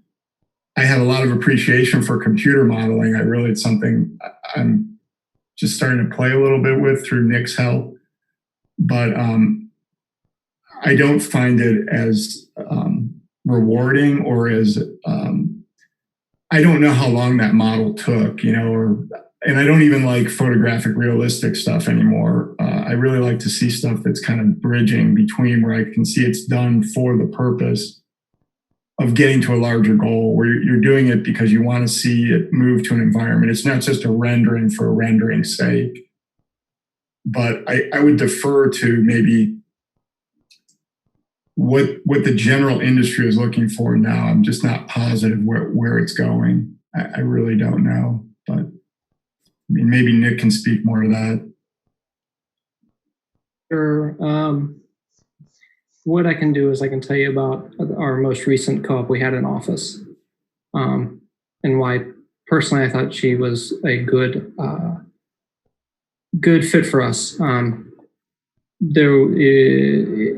Ultimately, it didn't come down to a specific skill, a specific program. She had a little bit of computer rendering capabilities, a little bit of sketching, but it really came down to her enthusiasm and her personality and wanting to be here in this office. So that is why she was chosen over another potential co-op student. Her enthusiasm, wanting to be here, willing to take on anything, outweighed any of the skill sets or program sets that, frankly, we can help her along with. But having the right attitude and wanting to be here every day is huge. So I'm going to jump in here too. Everything that we have been talking about here today has been about the process of developing an idea. And just like John was mentioning with rendering techniques and programs, you can fill up a portfolio with a bunch of finished renderings, but that doesn't explain anything about how your thought process works. And that's, for us, because of how we do things, that's one of the most critical things that we look for is, okay, can you show me just a little noodle sketch of what your original idea was that led to this beautiful final rendered piece? And that helps us understand how you think about something and solve a problem to get to the final presentation piece. Mm-hmm. That's interesting. So even on if someone was to bring you a physical portfolio, if someone was to have a website for you, you'd actually want to see the design process, kind of how you've set it up for yourselves through your candidates as well. Yes, ma'am. Yeah, just because that final piece that we're looking at, that could have taken 3 weeks to do. Mm-hmm. Nothing we work on takes.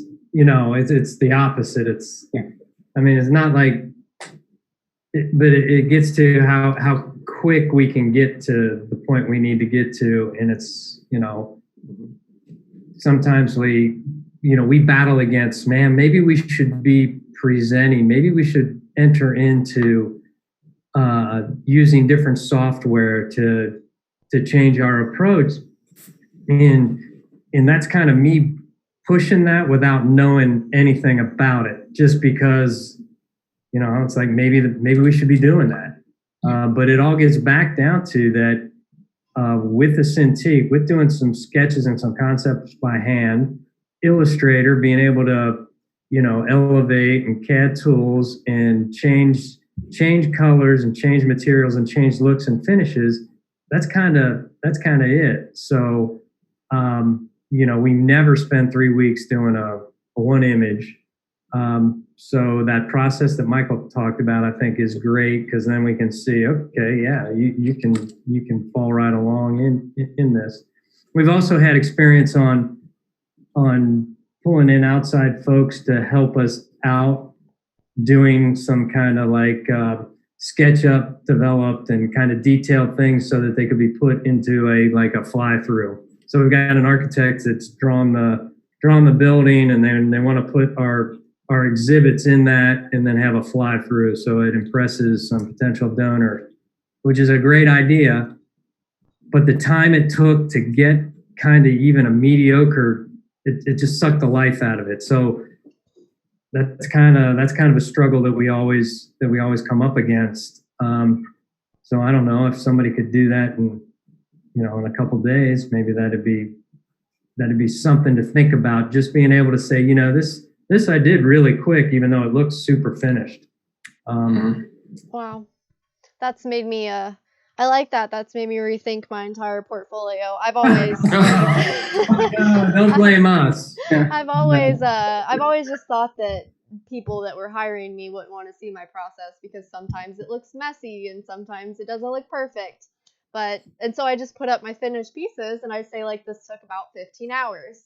But now I see what you mean. It's more important to see where that design process came through and how quickly that could be worked. So I'm gonna have to do some editing on my portfolio after this. This is gonna sound weird, but I was talking to a friend who runs a product company, and we were talking about portfolios, and I said, "How do you get portfolios anymore?" I go, "Do people just send?" He said, "Well, they'll send me a link to a Dropbox." He goes, "They used to send me CDs." And I said, "Well, do you like that?" And he goes, "No." He goes, "I'd rather they just send me like a booklet." And I said, "Are you kidding me?" And he goes, "No." He goes, "Because back in the day," he goes, "CDs, I was getting tons of CDs. I'd lose them." He goes, "I lose computer links because I get stuck in my junk mail or whatever. I just don't go out to the link." He said, "But when they would send me this book, I would open it and I would be like, oh, a book." And he goes, "Then I would just put it there. And then sometimes somebody would walk in my office and go, oh, can I look at that?" And so it sounds so bizarre to me in this digital era that his response was, "I respond more to getting a book because it's more tangible. It's something that sticks around." Now, I'm sure some people might throw it away, but he said he was more likely to keep it because it was a tactile, physical thing. Wow. So I love that. Well, I don't know. I mean, he's a pretty reliable guy, but when he told me that, I thought he was kidding me. And I was like, no, really, I like having these, and I'll show it to people, or someone will come in my office and they'll see it and they'll want to look through it, And he said, "I don't know, that's just what I like." But he goes, "People won't send me books. They keep sending me these, websites, or back in the day, the CDs." And he just said, "I get so much email, I can't keep up with all that." So. Well, and I love that. I think that's something students can learn from, even when we have to take self-promotion courses and kind of just decide how we want to get employers' attention when we are reaching out to them. And I think that's important for students to hear, is sometimes physical is better than digital, because think of those companies receiving hundreds or thousands of emails a day. And something physical and, like you said, tangible might be more of an impression on someone, whether it be like a booklet or a greeting card or something that they can hold and see and view. That's really interesting to hear. And it kind of makes me feel a little bit less old school, because I still bring a physical portfolio with me to job interviews, and I feel a little strange when I do that as a digital artist, but that kind of gives me hope for it. So we do have another question. This is a good one. Do you have any advice for new artists entering the industry during the pandemic? What are good ways to connect and find that potential job?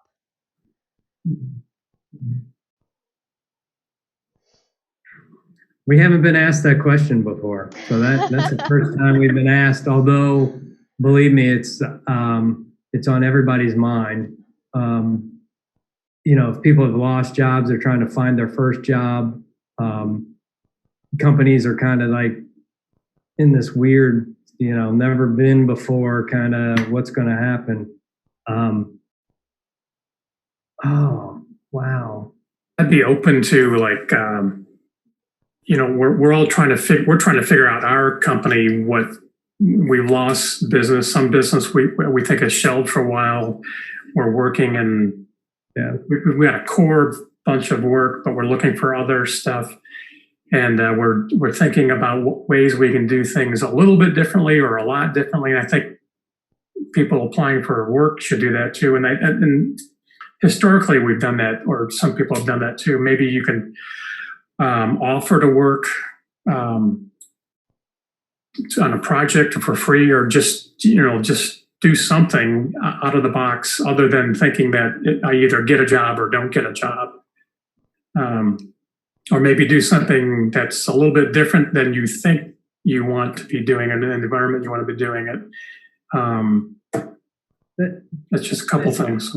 That's a point I can build off of too, is that if you want something, if you want to, make yourself, I don't want to say you want to bother somebody, but don't give up. So I've got a friend's son is a zookeeper, right? And he's in Austin, Texas, and he's making no money. And he wants to either come to Cincinnati or Columbus.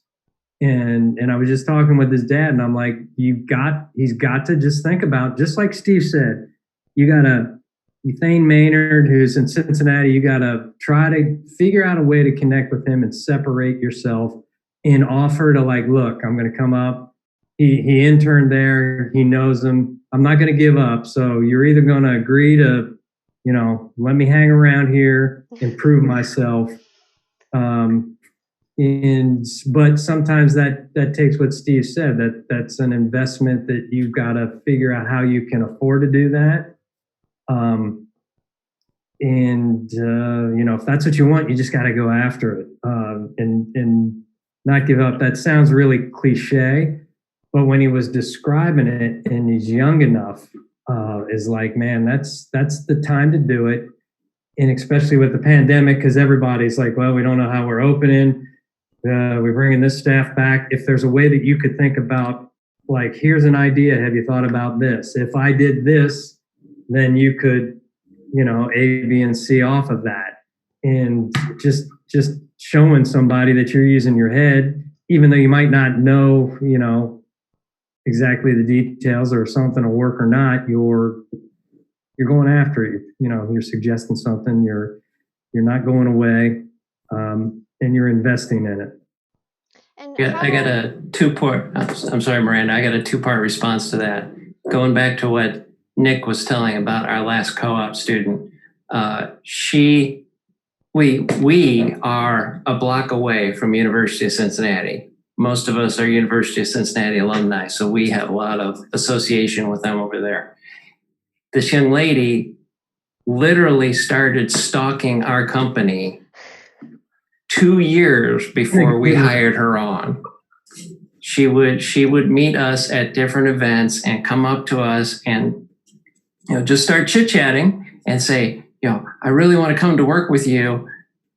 And at that point, she didn't have the skills that we were looking for.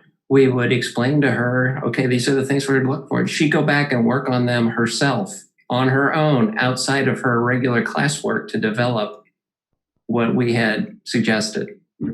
That ultimately turned around to her coming to work here. Secondly, when if you're targeting companies right now, odds are they're not hiring anybody. So a way to contact somebody without putting pressure on is to contact them and say, hey, I'd like your input on my portfolio. Can you check it out and give me suggestions?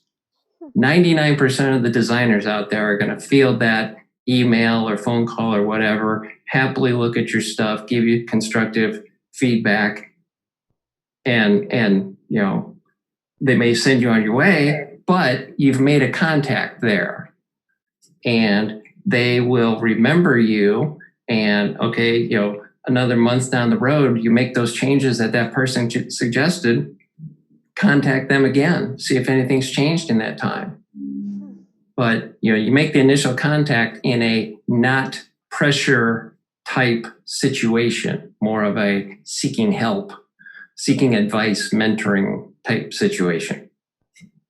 And kind of the next question kind of was going right along with how I was going to question you, which is, what tools would you use with connecting with people as someone new into the industry? So I know you said reaching out and asking for a portfolio review. Would you use email? Would you use calling? I mean, what would you guys suggest? Would it be like LinkedIn or? You know what we've done just in the recent past is you had mentioned it too, a handwritten note. I love that. Something, yeah, something like, I mean, literally, it's going back to like the card. But that again, I mean, email's email, LinkedIn, it's kind of like, yeah, okay. But if I get that, then somebody's taken the time to actually think about it, write it, maybe screw one up and have to do another, and that kind of means something. I love that. It's really the effort. So, and you get an email and it says, "Hey, look at my portfolio." I'll look at it and I'm like, all right. But if it's an email with a note with it, it says, "Hey, I really looked at your website. I really like what you're doing. It's something I'm really looking forward to getting into." I'm going to take the time and look at that. It's really, with the job market like it is, sending an email and expecting something in return. Yeah. It's not making you stand out enough. Right. You need to have something unique and different. So kind of go ahead. A handwritten thank you note has a lot of punch too. Even if you get to talk to somebody on the phone, you follow that up with a handwritten thank you note. Say, appreciate your time and advice. Right. So a handwritten note with a booklet, with John's booklet, mailed, FedEx or ground, FedEx ground, something that shows a different level of effort to me. Yes. And I think even in writing, you can, your handwriting shows a sense of artistic nature also. And I think that that's something people pick up on, like what pen did they use, or it kind of gets back to that whole old school line quality thing, which, people are like, who cares? But there's something about it. I mean, I always think, if you ask me, I'm like, oh, I got to use a thin Sharpie on like a kind of a watercolor paper. It just, I get excited about that. I love that. Me too. but that is something, we've done that here for clients. We've written notes to them and we've gotten a good response. I mean, we've actually gotten calls from some, and they'll say, "Thanks, that was really nice to get a card from you guys." And I think it was a nice gesture. And I think, we could have sent an email out and no one maybe like, those guys don't care. But I think we did care. And it was a nice way to show that we cared. So I don't know. I still like getting a handwritten note myself. I know like probably after this, Nick's going to write me one or something. Here, I'll send you one. Yeah, send me one. But so I don't know. And King Jay would like to add to that. Would a Chick-fil-A gift card help? Now we're talking. I like that. Great idea. Well, if he wrote a thank you on a Chick-fil-A wrapper, maybe that would be. There we go. No, I don't know. I've never done that. I've never sent anybody. The most I've done is mostly a thank you card. That's usually typically about what I've done, or maybe there was an image on it that had been something that I had done, and then when you open it, there was like another piece of work that was just ghosted back. You know what I mean? So it just had a little bit of sense of design to it, and then a handwritten thank you. So it can be intriguing. It can intrigue somebody and be like, "This is kind of cool." So just kind of in the technological age, kind of finding a way to add a personal touch to what you're doing. but each person has their own personality, and I think that's Right. something important. Like, they shouldn't listen to me say this. They should go, what resonates with me? How would I like to connect with somebody in a way that's personal? What would I do? And I think it's important for everybody to do it in a way that is meaningful to them, not just because, not because I say, well, I would do it this way. I'm, you don't want to do what I do. So Right. they need to be true to themselves with it, I think. Well, but I love that suggestion. I feel like I think all of us as students right now who are getting ready to graduate or have graduated are getting lost in that LinkedIn page of just here's all the jobs that you could apply for that you're skilled enough to do, and you're just going through and apply and apply and apply, and you feel kind of disconnected from that company, to the point that one of the interviews I had the other day, the guy asked me, so did you actually research our company or did you just click apply on LinkedIn? And I was like, that's an excellent question. That you're asking me if I really care or not. So I love that you guys are giving ideas to show how you care and that there is a personal touch to yourself. Yeah, absolutely. And King J did say to add, this is interesting to hear as an animator. So he enjoys animation, and kind of what would you suggest for an animator? Maybe someone that doesn't work in a very traditional way. Would you still suggest like a thank you note, or? No, what I want from him? I want him to do, man, I love these. This guy that I used to work with, he was a designer. He could do those flip book animation things. They're like all the pages and you flip them and it looks like something. He was so good at it. We used to be like, okay, do a dog running. So he'd sit there during lunch and we're like, okay, do the dog running, jumping over a doghouse, and so he would do these little flip books for us, that was like his little hobby. He would just do these bizarre little things. But to me, it's kind of a personal, weird thing that I react to, like, wow, that'd be sweet, That's actually, that gets to the personal touch and something unique. And actually, a few years ago, I had read about a woman who, in the arts, who she ended up sending boxes of donuts to potential employers, and they got it and they opened it up and they ate the donuts. And the bottom, it explained that she used her skill sets to design the packaging for the donuts. Wow. So, like an example of her resume. So, applying your animation skills in a way that says, hey, here I am and I'm unique and this is what I can do, probably is a really smart thing right now. That is awesome. I love that creativity. Kind of think outside the box there. I love that. Got over the job. Yeah. So our next question is, would something like a GIF signature on an email be something that you'd be impressed with if you were to see that at the end of an email to kind of spice it up? I'd rather see something like the flip, even if it's just a short animation that was geared towards my company or me, like you put the effort in to create something unique for me, that's going to pick up my attention more than just a little. A GIF is good if it can relate back to the effort, putting in effort. So absolutely. Yeah, and go ahead. Just like your cover letter and resume are supposed to be tailored to who you're directing it to, the GIF should be the same, I would guess. Customized.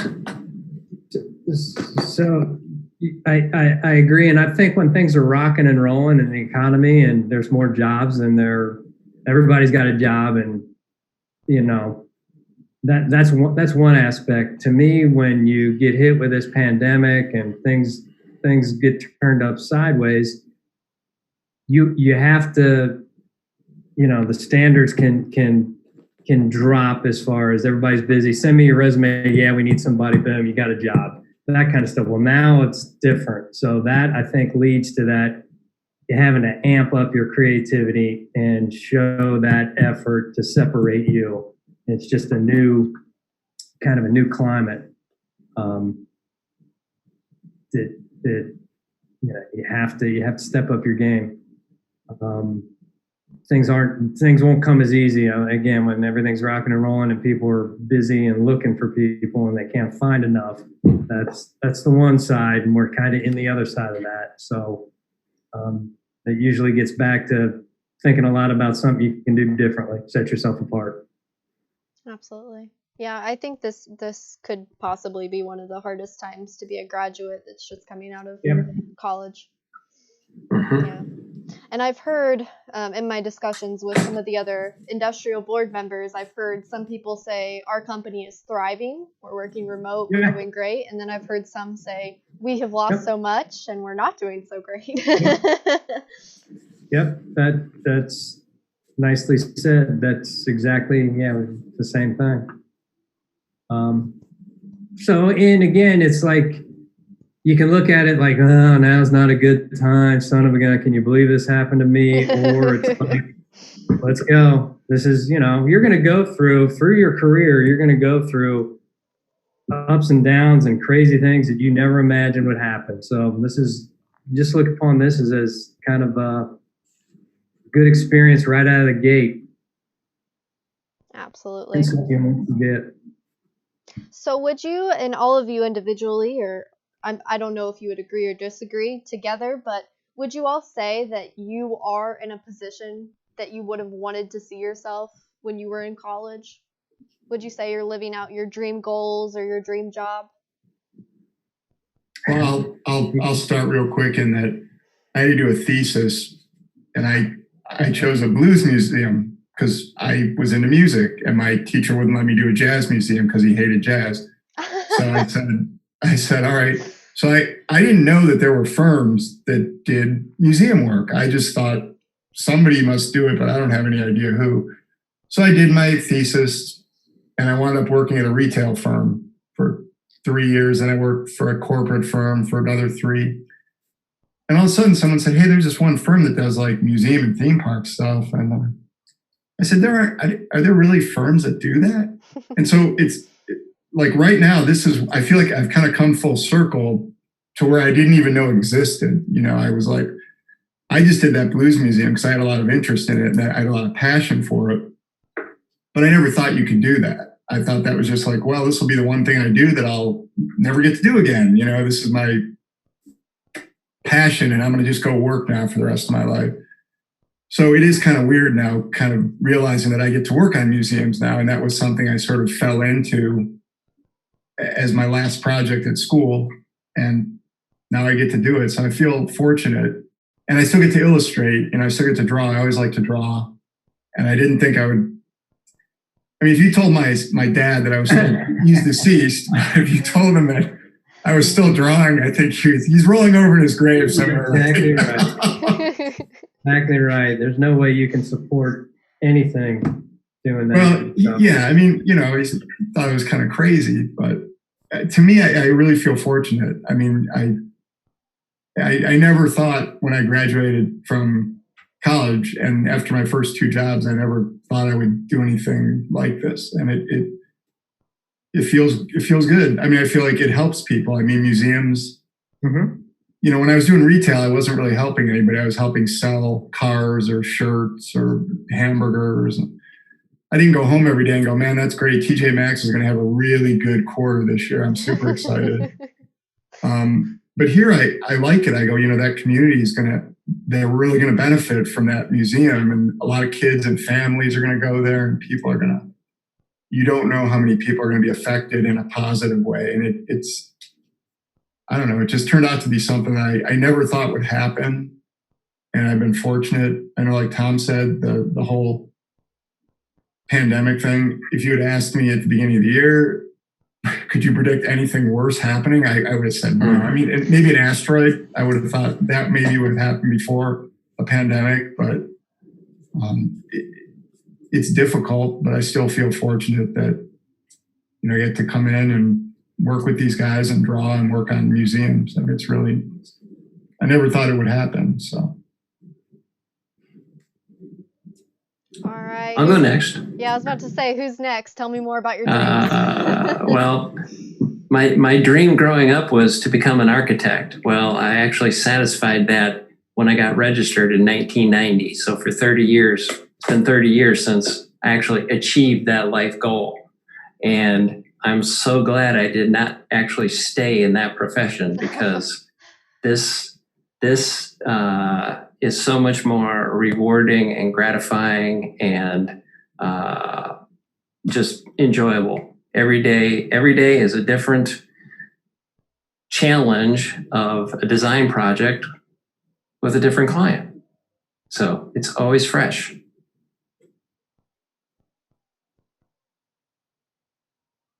Wonderful. I love that.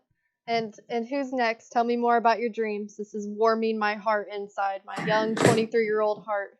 Yeah, I have no comment. No, again, it gets back to,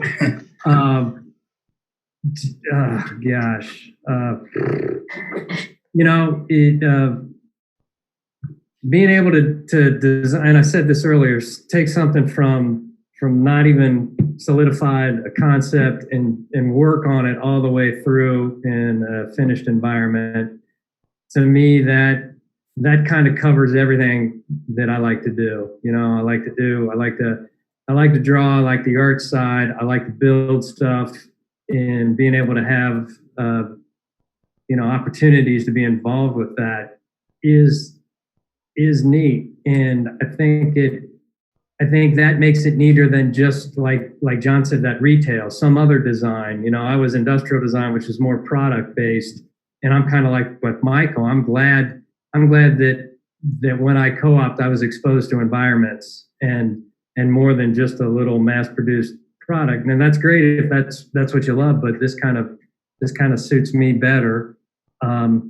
And then really in 94, having the opportunity to step out on my own with 3 real young kids was like crazy when I look back on it now.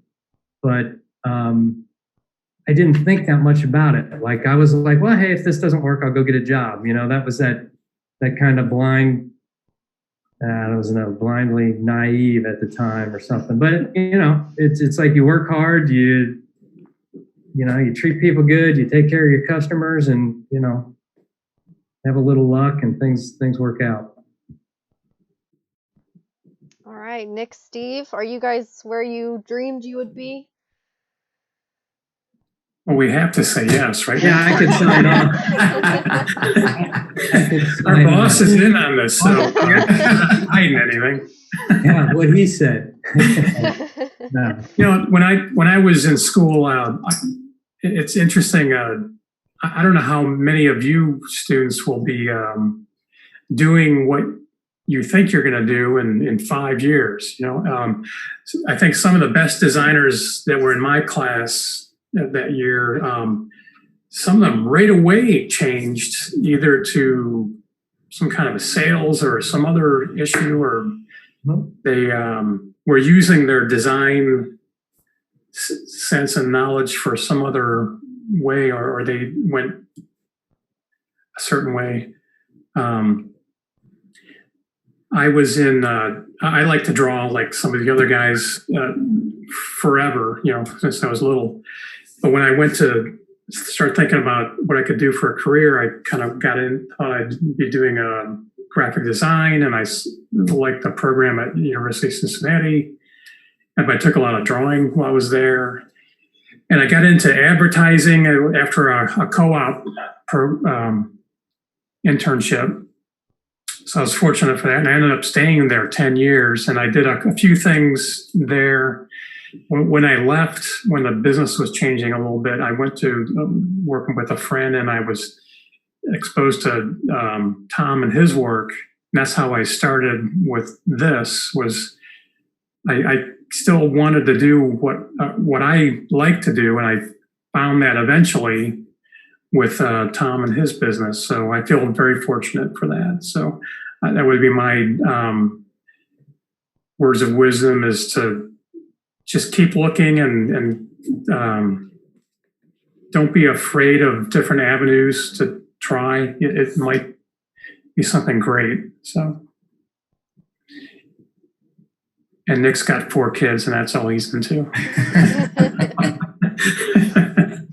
No, that's trying new avenues is really what it is. So, when I was a kid, I wanted to be an astronaut, right?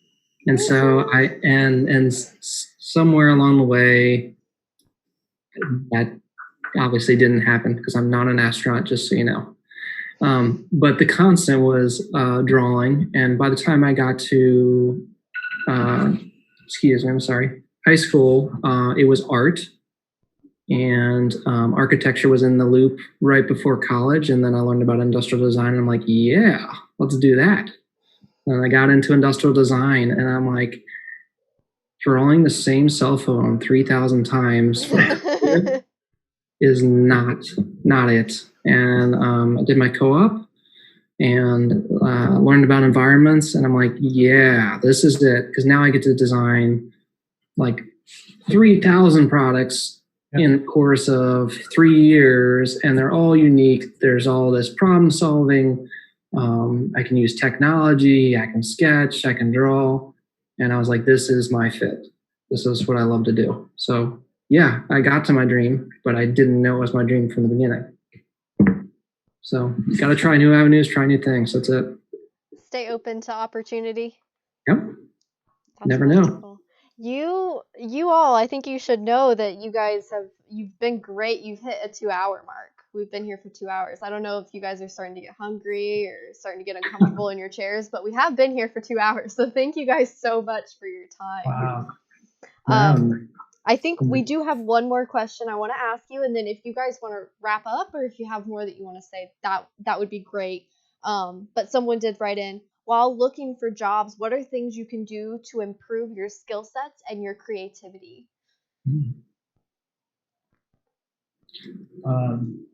I just keep working on it. Don't stop if it's things that you have to make up scenarios to work on to do it. Just keep looking, research, see what's out there. Put yourself in situations to be creative. And that doesn't have to be, that can be all over the board as far as what that means. And just, you just got to work on yourself and your creative side, your problem solving side, your connections, network, all those things, because right from where you are now throughout your career, that's something that will be continuous. We have to, if been doing this for 26 years, we can't just say, hey, that's it. We made it. We've done it. We got to keep working on it still. So I was going to say, we're doing that ourselves right now. We're trying to improve. I think Nick was going to talk about that. So you never stop, and please don't stop. Yeah. And do something that, if you have to choose from 10 or 20 things to start to improve your skill set, start with something that you want to do or interests you. That's it. Nick was going to say that too. So. And he was going to say goodbye. That was the next one. Yeah, I think ultimately you both are right. It comes down to, and this is my opinion, just continuing to learn, work on the things you like, work on offshoots of what you like. So if you like to animate, maybe, and you like to work in let's say, or computer modeling, like working on SketchUp, and maybe try a different version of a similar type of program, because you never know what you might get introduced to. Here we draw with paper, we draw with Sketchbook Pro, we use the Creative Suite, we use Sketchbook Pro's Flipbook ability, we've used Adobe Animate, we've used SketchUp, we've used Rhino, we've used AR, augmented reality with Unity to view our SketchUp models. You don't know. And if you don't make that effort to continuously educate throughout your entire life, not just while looking for a job, you're going to miss opportunities. So my thing I would say is, and I've been during the shelter in place thing, which is absolutely horrible for me, but I'm sure like everybody. But what I was going to say is you meet a lot of people in college and you make a lot of friends. And I think, especially in design, because you're with people a lot, but I think it's very important to maintain those friendships. And even, it's not easy because people are moving all over the place. But I would say that during that whole shelter in place, a guy that I hadn't talked to in maybe 5 years, he called me out of the blue. He's an exhibit designer up in Cleveland. And he said, "Hey, what's going on? How are you doing?" And it's weird because it kind of fell into a lot of design conversation. And it was nice because it was like sort of two guys talking about something they had a passion for, but it wasn't competitive. It was more laughing about it, joking about it. "Hey, what are you going to do to take care of this? How are you handling this? What music are you listening to? What's inspiring you right now?" And I would just urge the students to don't take for granted your friendships that you have now. I mean, really nurture those, because I think down the road, some people go on and they'll form companies. Maybe they don't have a job for you, but maybe they have advice for you. They might call you up. You can call them up and say, "Hey, I'm going through this tough time. What are you doing to get through it?" And my friend said, "Well, I'm watching a lot of online concerts right now. You should do the same thing." So, but I just think it's important. I would say really maintain your friendships, because I think they can keep you up to date on what's going on. They can also inspire you a lot when you're kind of down and you're not expecting that. So I think it's really important. Don't take them for granted, for sure. That's fun. Yeah. I have just one more thought, since my phone is blowing up because the new Black Lives Matter mural has just been finished downtown. Wow. That and there was definitely a designer involved in it, because it is absolutely beautiful. And thinking there's lots of volunteer opportunities out there, and some of those do have problems that can be solved with design abilities. So I've personally been involved in some things where going in and completely refurbishing a women's health center here in Cincinnati, some we got in there and designed solutions. We got in there and installed the stuff. There's some opportunities and lots of need out there where you could put your talents to good use and meet more people who are out there doing the same thing and get connected, and could lead to something completely different. I love that. That made me think of, I saw a podcast the other day where a couple women said they were from a museum, a children's museum, and they said something to the extent of, "It may seem like a dreary time, but right now we need art more than ever." And that comes from Black Lives Matter. That comes from, all these people that really need that support and need that love and affection that you can get through art. So I think that was beautifully said. Beautifully. Yeah, all of you. Thank you so much. That advice, I'll try to stick to it myself as well. Even though sometimes it's hard when I feel creatively blocked, but It is hard. Stick with it. Hang in there. Thank you. This was fun. Yeah, it's a lot of fun. Absolutely. Thanks, Brian. Did you have any closing things for us, Tom, before we head out? Boy, I didn't. I think we kind of covered them. I have nothing left. Yeah, no. Good luck. I mean, the only thing I want to see is that last slide with all of your 10 people in your business. Oh yeah, sorry about that. I kind of got. That's okay. That just means we had a good conversation. There we go. So there's the whole Kraemer design and production team. That's wonderful. That's it. Yeah, and thank you all so much for your advice, for your time. Like I said, we went over 2 hours. This was awesome. This is going to be awesome for so many students to see. So thank you so much. You are quite welcome. Thanks for reaching out. Of course. So we enjoyed it. This has been nice. It's kind of refueled us. I mean, the things we talked about, the things we've heard are kind of like, yeah, not taking it for granted. That stuff it's right where we should be. So thank you. I love that. We can give you some inspiration through yourselves as well. Oh, yeah. Well, everyone that clocked into the stream, thank you so much for your questions. Thank you so much for watching. This will be live, this will be on our actual stream site for a while if you want to revisit some of it. or if you want to communicate with Tom, his website will be down below. And thank you guys so much all for coming. And I hope that everyone stays safe and just keep playing, keep being creative, just like everyone here said. And thank Absolutely. you.